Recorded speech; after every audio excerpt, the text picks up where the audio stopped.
ねえ古墳さん、ちょっといい？ネットですごいニュース見たの。山岳協会が共同声明を出したって話題になってるんだけど。最近の2025年12月15日に出されたあの声明のことだな。日本の歴史学、人類学のトップが動いたかなり歴史的な出来事だぜ。そもそも、山岳協会ってどこ？名前がいかつくてよくわからないわ。日本人類学会、日本考古学協会、日本文化人類学会の3つだ。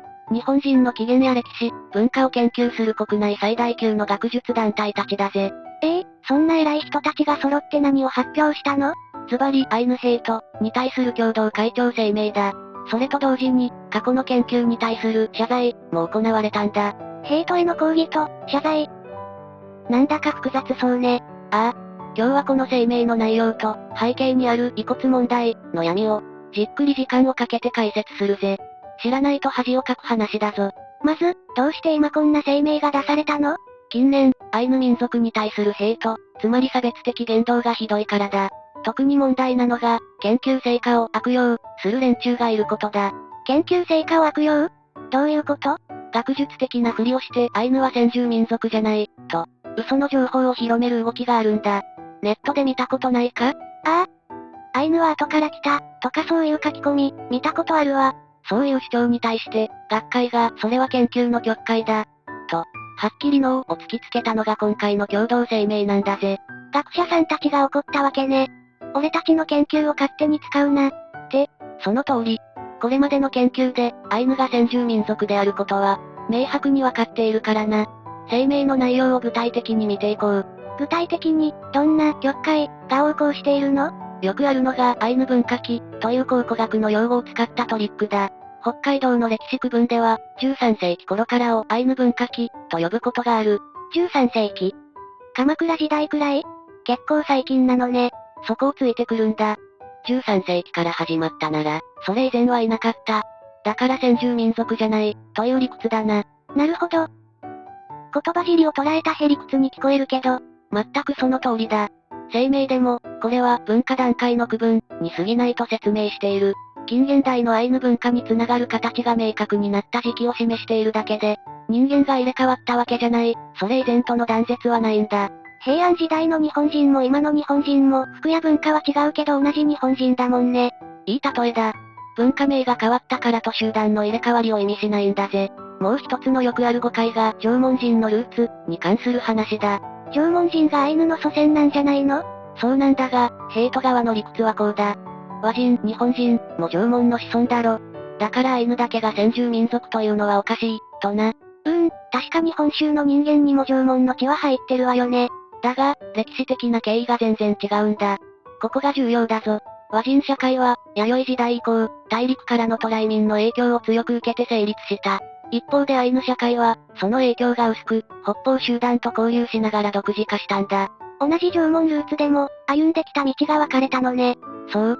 今日の学術的見地に立てば、アイヌの独自性と先住性は明白だ。これを否定する言説は、差別やヘイトに他ならないと断じている。なるほど、学問を使って差別するな、という強いメッセージなのね。だが今回の声明の凄みは、相手を批判するだけじゃない点にある。学会側が自分たちの過去の過ちを認め、謝罪したことなんだ。過去の過ち？学会が何か悪いことをしたの？これがアイヌ遺骨問題、だ。日本人類学会と日本考古学協会が、それぞれ個別の声明を出して、歴史的な謝罪を行ったんだ。具体的に何をしてしまったの？明治時代以降、研究者たちがアイヌの墓地から遺骨を持ち去ったんだ。お墓から勝手に？それって泥棒じゃないの？声明でも洞窟のような、とはっきり表現して認めている。当時の自然人類学の研究のために大量の骨が集められたんだ。日本人の起源や人種の違いを骨の形から調べるためにな。研究のためなら何をしてもよかったの？当時はアイヌは滅びゆく民族、という勝手な見方が強かった。だから記録に残そうとしたんだが、そこに人としての敬意が欠けていた。国内の大学や博物館には、なんと1700体以上もの遺骨が保管されてきた。1700体。桁が違いすぎて言葉が出ないわ。しかも、動物の骨と一緒に扱ったり、遺族に無断で持ち去ったりした。副葬品まで一緒に持って行ったケースもあると指摘されている。それはアイヌの人たち、怒って当然よね。1995年には北大で段ボールに入った頭骨が見つかる。北大人骨事件も起きている。ずさんな管理が露呈したんだ。今回、日本人類学会の海部陽介会長は心よりお詫び申し上げる、と述べた。研究の親玉みたいな学会が謝るのは初めてなの？そうなんだ。直接遺骨を研究してきた日本人類学会の公式謝罪は初だ。長い間、問題に自覚が乏しかった、と、不作為を認めている。やっと過ちを認めたのね。でも、ちょっと遅すぎない？確かに遅い。声明でも、ここに至るまで長く、アイヌの方々を苦しめた、としてる。人類学は骨を測る人たちよね。考古学者は関係あるの？日本考古学協会も同時に謝罪した。責任を逃れられない、とな。土器掘ってるだけじゃなかったの？遺跡から出た人骨の研究で、人類学者と常に連携してきたからな。事情を知らない第三者ではない、と明言しているのが印象的だ。多くの考古学者がこの問題に関心が薄く見て見ぬふり、をしてきた。その結果、アイヌへの構造的差別を容認してしまったと反省しているんだ。でも、どうして2025年の12月に一斉に謝り出したの？急にじゃないんだ。積み重ねの結果だぜ。2015年から、学会とアイヌ協会でラウンドテーブル、という、話し合いの場が持たれてきた。10年かけて議論してきたんだ。2024年には日本文化人類学会が先に謝罪しているし、2025年10月には東京大学も公式に謝罪文を出した。東大も？やっぱり大きな流れがあるのね。ああ。そして今回の共同声明だ。ヘイトに反論するためにも、自分たちの過去の汚点を清算し自戒する必要があったんだろう。倫理的に不適切な過去の研究を認めないと、説得力がないからな。謝って終わりじゃダメよね。骨はちゃんと返してるの？返還は進んでいるぜ。遺族が判明した分で返されていることもある。身元不明の遺骨なども、北海道白老町のウポポイにある、国立慰霊施設に移管が進んでいる。国主導の動きだな。ウポポイって博物館があるところよね。慰霊施設もあるんだ。そうだ。アイヌ文化の復興拠点だ。そこに骨が集められている。